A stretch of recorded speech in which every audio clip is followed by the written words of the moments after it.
right, here we go. Hole 10, par 4, 402 yards. I was 2 over. You can see how far back I stepped away from the tees.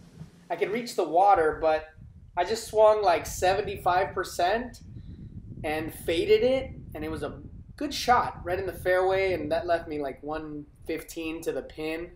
That was my 52 degree. And somebody in our group had to go back for a club. And so we all kind of waited because it was a really long ride back to the previous hole.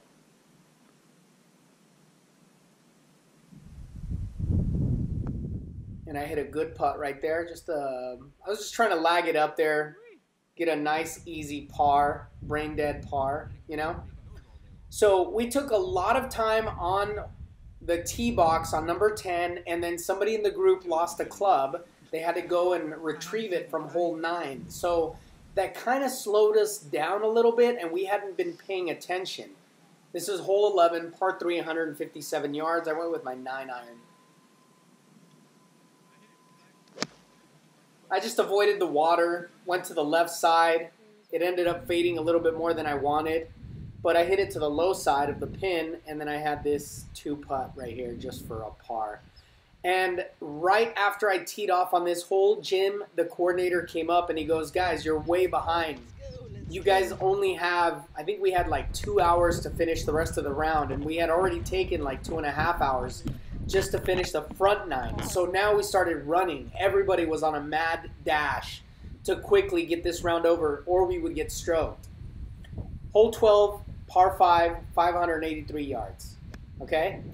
I went with my 8-iron right there. I was just laying up. This is the hole in the practice round where I tripled. And I went with my 6-iron right there. I was just trying to be easy. Ball was above my feet. You know, I was trying to rush because Jim had just told us to get a move on it. See, there I am sprinting down there to look at it, just to make sure it, it didn't hit something, maybe a log, and kicked back in. But alas, it did not. So quickly I rushed back. Now I'm shooting 4 right here. I'm shooting 4. I got to get over a ravine, a nasty ravine.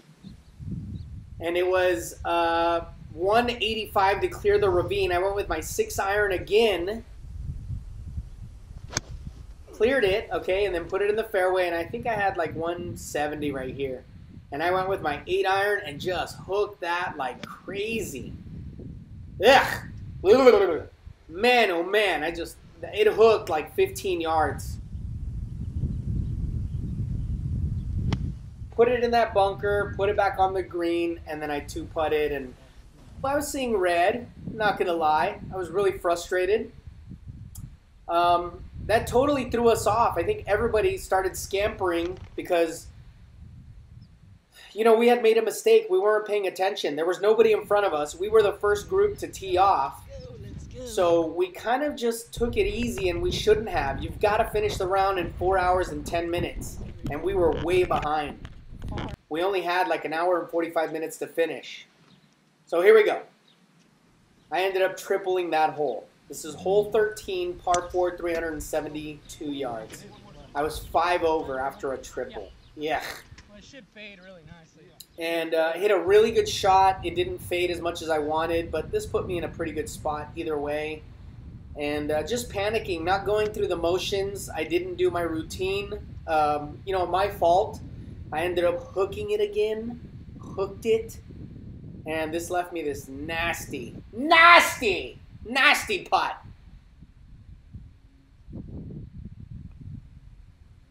Probably about 25 feet, 30 feet. And I ended up going, well, actually the green played really fast. There's water behind me right there towards that bridge right there. Probably about 7 feet, and I missed it. So I'm 6 over. That's it. No more love, my amigos, because I get 6 strokes on this course. So that's it. No more strokes.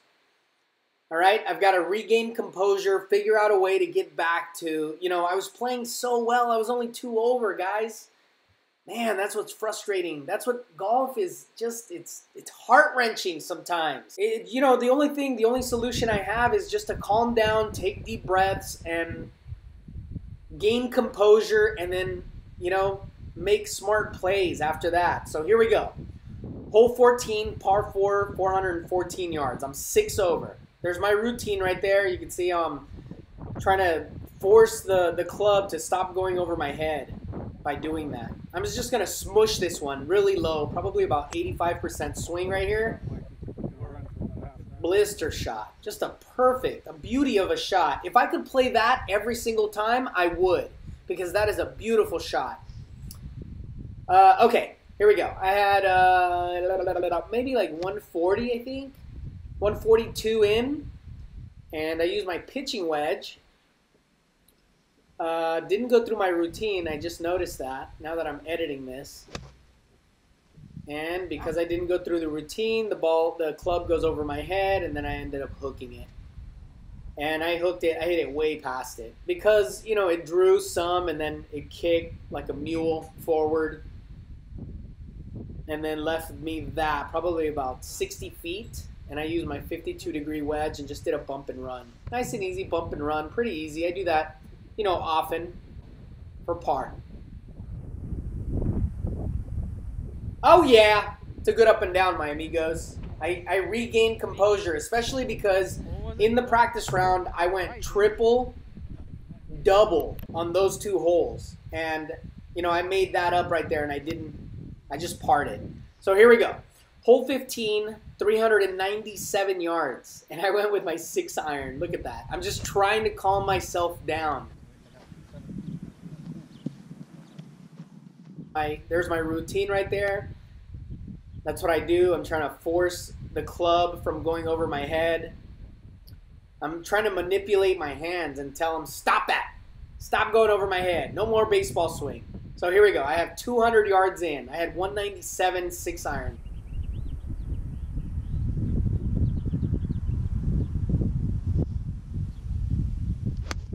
And I just hit a low burning shot.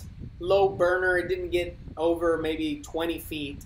And it bounded onto the green and went a little bit past the pin. And there I was putting back. I had probably about 25 feet right there for a birdie. And this is for par. It's testy. It's about 4 feet. Oh, yeah. There we go. There we go, Mikey. Okay. So that's a par. I'm still at 6 over. That's how many strokes I get. 6 strokes. All right. Hole 16, par 5, 514 yards. I can take advantage right here, although I'm not. You can see I have my 6-iron in my hand. I'm just trying to lay in the middle, guys. I'm trying to, you know, not make dumb mistakes. So I wasn't. I was conservative. 6-iron. Here's my 8-iron right there. I'm just trying to lay to 160 yards, and I ended up going way right. But I was fine. Although I left it in this bad spot, and because when you put it in bad spots, guys, you know, you're going to find junk. And I was in the rough right here.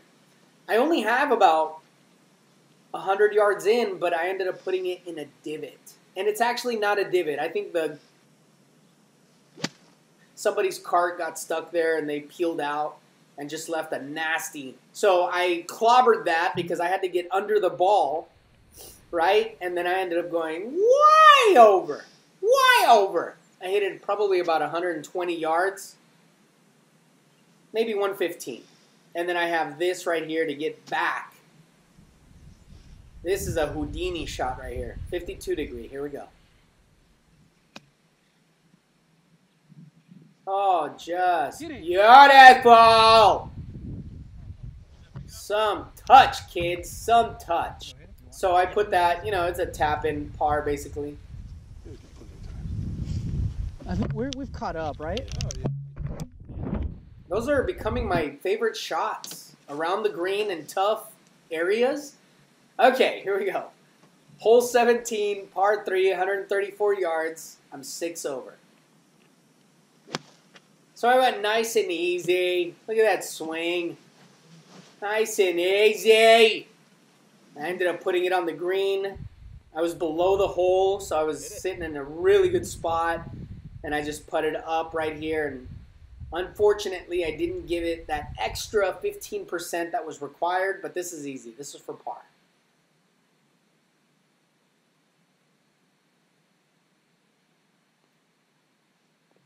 Woo! That was a little right to lefter. We got it, kids. We got it.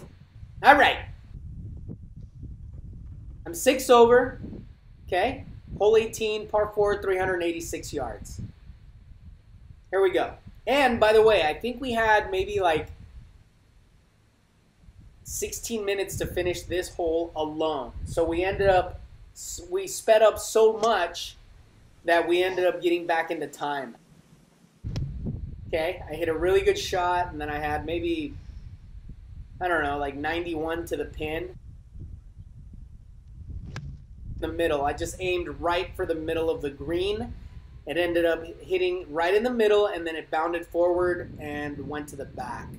But that's an easy 2-putt par right there. Nice and easy, kids, and that's it. My amigos, all I have to do is make this, and I'll shoot even with my strokes. Hopefully that's good enough to cash. I doubt it.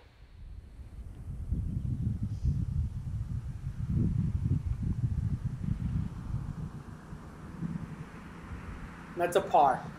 All right, guys.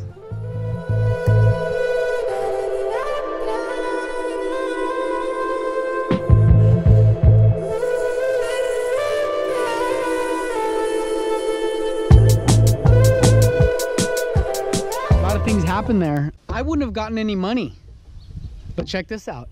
The group behind us came in 35 minutes after we did, and so they got penalized a stroke, and because they got penalized, we ended up getting money. Jimmy came up and he talked to us on the 11th hole, and he told us, hey dude, you guys are behind. You have an hour and 55 minutes to finish 8 holes. And so from that point on, we ended up running to every single hole because Jimmy rushed us. And, you know, luckily he did. He went and told us to pick up the pace.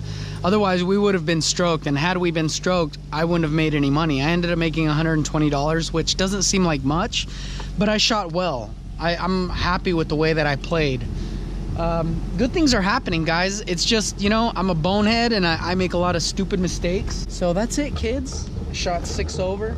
I get 6 strokes. I don't know what my handicap is. I think I'm like at probably 5 or 4.8 or 4.4. But because of the slope and rating and blah blah blobbity blobbity, it goes to a 6. But you know, that's golf, man. That's golf.